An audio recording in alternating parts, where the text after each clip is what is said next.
Hello all, welcome back to Lily Bees. On today's episode we're going to continue with bourbon hunting and answer some questions in particular with how do you obtain the bottles that you might be looking for. Let's get into it.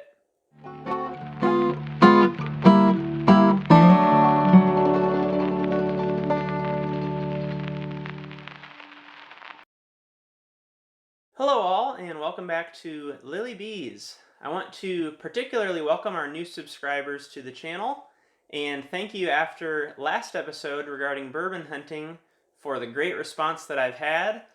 I wanted to continue with that series today to answer the question of, now that you've identified the bottles that you might be looking for, how can you secure those in particular? And so I've written down a couple things and I'm going to glance at my notes occasionally just to make sure I don't leave anything out. But I wanted to give you what has worked for me in the last few months of bourbon hunting to find what I've been looking for and sort of break it down and address each thing. So, for example, let's start at the bottom of sort of our allocated list. Let's say that you're looking for something that is pretty much available, but you just don't see it on the shelves when you're out and about, maybe at the grocery store or your local liquor store. One thing you want to do with any of these techniques is try to become a regular at that store. You don't want to only be popping in looking for one thing and bouncing from spot to spot, not establishing a relationship or really supporting that business in any way other than trying to be the first one to hurry in and grab the bottle that you're looking for. And so this first method will help if you're looking for just a regular bottle that they're not stocking currently, and you've already kind of gotten a relationship there. They know who you are, or they at least recognize you. They hopefully know that you've spent some money in their store before, and you can say, hey, I'm really looking for this bottle in particular. For example, let's say Wild Turkey 101 Rye. So that's fairly available, but it has to be a particular store that has it. You see 101 everywhere, but you don't see 101 Rye, for example. And so you say, hey, I'd really like to get that. Is that something that you can try ordering? There you go. So that's for your available bottles, not allocated or highly allocated, but just establishing that relationship. And that's a way with a somewhat obtainable bottle to get your foot in the door with that store for something greater that you might be looking for. Next, we'll move on to, let's say, our allocated list. So this would be things that are harder to get. We don't want to go all the way up to the top of our sort of bourbon pyramid, up to the Old Forester Birthday Bourbon or the E.H. Taylor or things like that.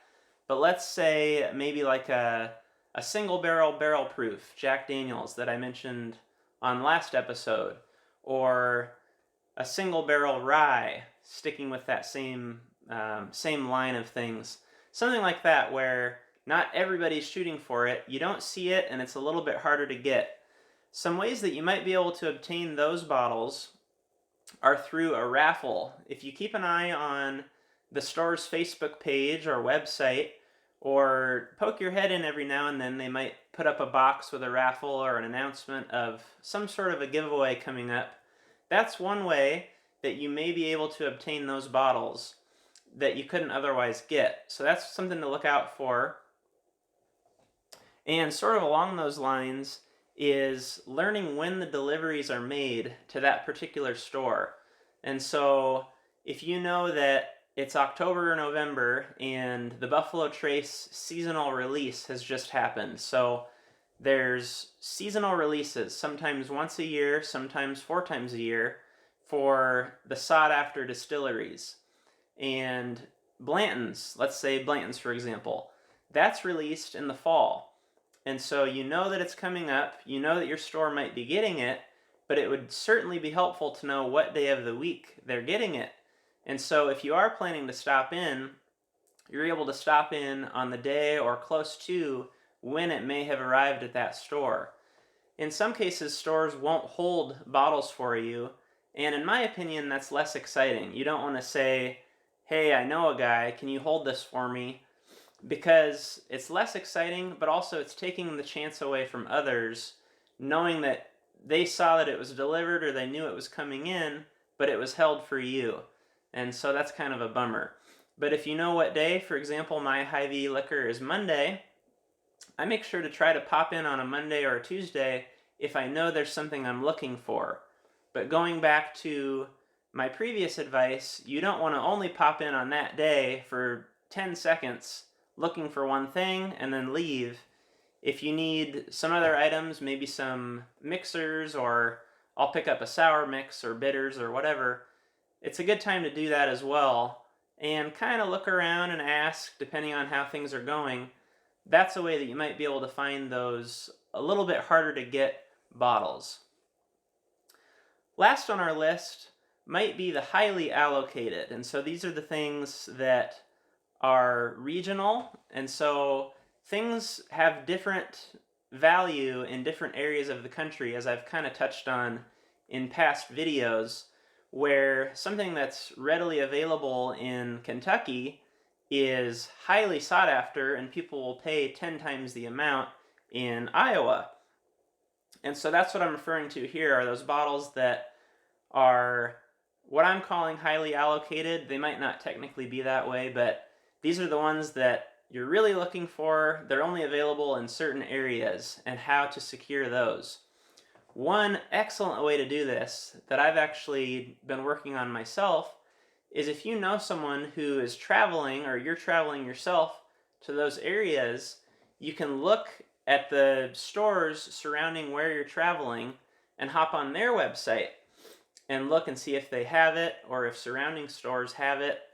And I'm really excited about that prospect, because that means you're not having to wait forever for it to come to your area, you're not going to overpay for it, and you don't have 100 people battling for the same thing, where you're trying to jump in front of somebody else and it's a Black Friday rush type of a thing. So I'm excited to go. For example, this weekend I'm going to a different state, and you need to stay tuned for that. I don't want to give too much away, but I'm excited to put a cherry on top of the series with what I'm planning this weekend. And we're going to do some hunting, and it'll be a little bit different in that state because the bottles I'm hunting are available there. And so it will be just as exciting to me, but it won't be such a big deal to the locals that see those particular selections on a regular basis. So that's what I would recommend there, is if you're traveling, know someone who is, or know someone who lives in that area, explore the options there and make sure that the bottle you're looking for is available in that area in particular. And one final thing that I wanted to mention regarding any of this, I touched on popping into a store for a short time and not establishing a relationship. Sort of to go along with that, one thing I've learned is making phone calls is maybe not your best option. You don't want to pull up every store in an area and just sit on the phone all day and ask, do you have this? Do you have this? You want to make sure you're establishing that relationship, as I mentioned, and in person, in my opinion, is the best way to do that. So again, thanks so much for watching. I hope you're enjoying the series, and I look forward to next week's episode, which is going to be something I'm really excited about. Make sure to leave your comments down below if you have any questions. If you haven't seen the first part of this series, make sure to go back and watch that for some other helpful tips. Like and subscribe, as always, and I'll see you on the next video.